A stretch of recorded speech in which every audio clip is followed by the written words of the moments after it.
നീരജ് മാധവ്, അൽതാഫ് സലീം എന്നിവർ പ്രധാന വേഷത്തിലെത്തിയ പ്ലൂട്ടോ എന്ന മലയാള ചിത്രത്തിന്റെ 5 ദിവസത്തെ world wide box office collection report ഇപ്പോൾ പുറത്തു വന്നിരിക്കുകയാണ്.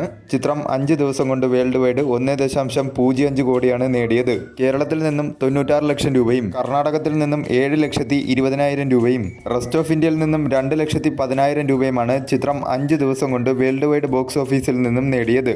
ബിലോ ആവറേജിനും താഴെ നിൽക്കുന്ന ഒരു ബോക്സ് ഓഫീസ് റണ്ണാണ് ചിത്രം 5 ദിവസം കൊണ്ട് വേൾഡ് വൈഡ് ബോക്സ് ഓഫീസിൽ കാഴ്ചവെച്ചുകൊണ്ടിരിക്കുന്നത്. പരാജയ ചിത്രങ്ങളുടെ കൂട്ടത്തിലേക്ക് പോകുന്ന സ്ഥിതിയിലാണ് ചിത്രത്തിന്റെ ഓരോ ദിവസത്തെയും ബോക്സ് ഓഫീസ് കണക്കുകൾ സൂചിപ്പിക്കുന്നത്.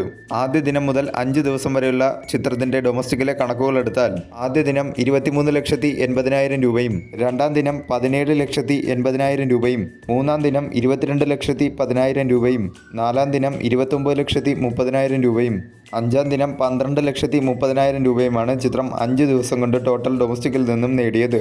ആദ്യ ദിനത്തെ കളക്ഷനേക്കാൾ 25% കുറവാണ് രണ്ടാം ദിവസത്തെ ചിത്രത്തിന്റെ കളക്ഷൻ. രണ്ടാം ദിവസത്തെ കളക്ഷനേക്കാൾ 24% കൂടുതലാണ് മൂന്നാം ദിവസത്തെ ചിത്രത്തിന്റെ കളക്ഷൻ. മൂന്നാം ദിവസത്തെ കളക്ഷനേക്കാൾ 32% കൂടുതലാണ് നാലാം ദിവസത്തെ ചിത്രത്തിന്റെ കളക്ഷൻ. നാലാം ദിവസത്തെ കളക്ഷനേക്കാൾ 58% കുറവാണ് അഞ്ചാം ദിവസത്തെ ചിത്രത്തിന്റെ കളക്ഷൻ.